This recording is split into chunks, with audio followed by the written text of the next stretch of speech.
Bismillahirrahmanirrahim. Assalamualaikum warahmatullahi wabarakatuh. Pemirsa MUI, channel MUI Lampung. Kali ini saya ingin menyampaikan betapa indahnya menjadi seorang dai. Saya sejak umur 15 tahun sudah berkecimpung dalam dunia dakwah. Sekarang umur saya 62 tahun. Selama 35 tahun sampai tahun 2020 saya menjadi diplomat selama 35 tahun.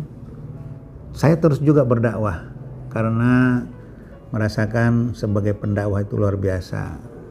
Ini saya sampaikan barangkali bermanfaat untuk bagi para dai supaya menyadari betapa indahnya menjadi dai itu. Mungkin sudah tahu, dengan penyampaian ini akan lebih terasa lagi, dan bagi jamaah juga mengetahui bagaimana indahnya jadi pendakwah itu. Mudah-mudahan di antara pemirsa ada yang bersemangat ingin jadi pendakwah. Pemirsa yang dimuliakan Allah, pendakwah itu dahsyat sekali. Karena apa? Pendakwah itu merupakan di antara warasatul anbiya, pewaris nabi-nabi. Dia meneruskan ajaran Nabi Muhammad. Sekiranya tidak ada pendakwah, itu sudah tidak ada lagi ajaran Islam untuk diajarkan, karena tidak ada lagi yang mengajarkan. Berkat para pendakwah ini sampai saat ini Islam masih berjalan, bahkan insya Allah sampai hari kiamat. Pendakwah itu banyak, bukan hanya saudara-saudara kita yang dikatakan kiai dan ustadz yang biasa di mimbar masjid, tapi semua kita. Kenapa Islam menganggap semua kita itu sebagai pendakwah? Karena ada hadis Nabi mengatakan, balighu anni walau ayah, sampaikanlah daripada aku walaupun satu ayat. Artinya semua kaum muslimin itu diberikan amanah untuk berdakwah, menyampaikan apa yang taunya dari apa yang pernah dikatakan Rasulullah. Seorang ibu maupun ayah di rumah menyuruh anaknya untuk belajar agama, itu juga dakwah. Seorang ibu yang mengajarkan membaca Al-Quran anaknya, Masya Allah anaknya bisa baca Quran dari ibunya, itu juga dakwah. Bapak ibu yang mencegah anaknya tidak jatuh kepada perbuatan maksiat, pergaulan bebas, LGBT dan sebagainya, itu juga dakwah.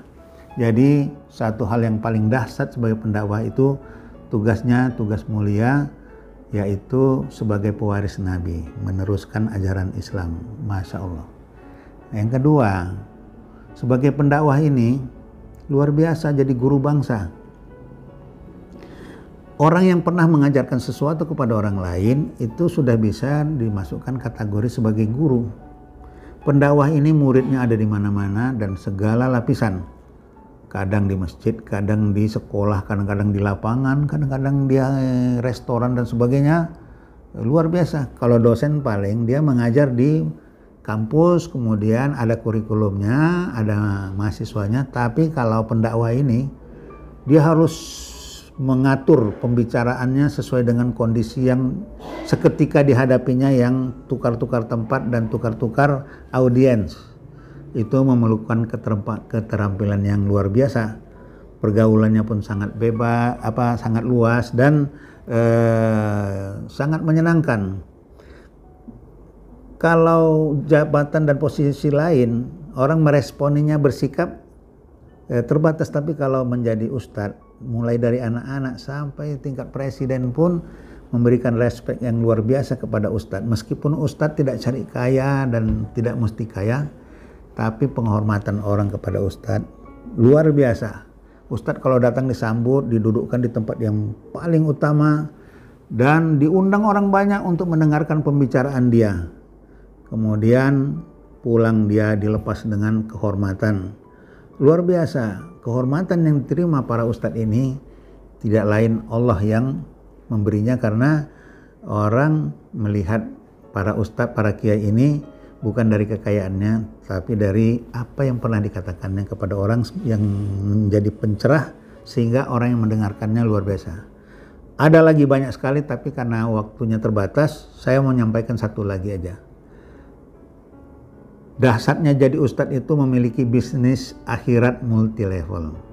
Artinya, apa yang disampaikan oleh pendakwah sang ustadz diamalkan oleh orang yang mendengarnya. 1, 100, 1000. Apa yang diamalkan oleh orang lain dari sang ustadz ini, pengajaran ustadz ini mendapatkan pahala yang sama dengan orang yang mengerjakannya. Dan masih berantai lagi. Orang yang mendengarkan tadi mengajarkan kepada orang lain, sang ustadz juga masih dapat. Bahkan yang lebih luar biasa lagi, meskipun sang ustadz sudah meninggal, apa yang diamalkan oleh orang yang pernah mendapatkan pengajaran dari dia itu terus mengalir. Mudah-mudahan ini menjadi timbunan amal ibadah, ladang amal yang luar biasa, dan mudah-mudahan inilah yang menyelamatkan sang ustadz, sang pendakwah selamat di dunia dan sampai ke akhirat. Karena itu saya tidak akan meninggalkan tugas dakwah ini. Bahkan tekad saya setelah pensiun ini saya akan lebih fokus berdakwah, dan sekarang saya dan kawan-kawan melakukan safari dakwah atau wisata dakwah dari tempat ke tempat. Hari ini ke Lampung, sebentar lagi kami akan pindah ke Palembang, dan pada masa yang akan datang insya Allah ke kota-kota lain, sehingga mendapatkan suatu kenikmatan, kebahagiaan, dan networking yang luar biasa berkat dakwah. Mari berdakwah, saudara-saudara, baik yang senior maupun yang junior, yang muda. Jangan khawatir jadi pendakwah, kita akan bahagia dunia dan akhirat, badan sehat, jiwa sehat, dan orang pun menjadi sehat karena pencerahan dari kita. Sampai jumpa pada episode berikutnya. Nasrun minallah wa fathun qarib wa basyiril mu'minin. Assalamualaikum warahmatullahi wabarakatuh.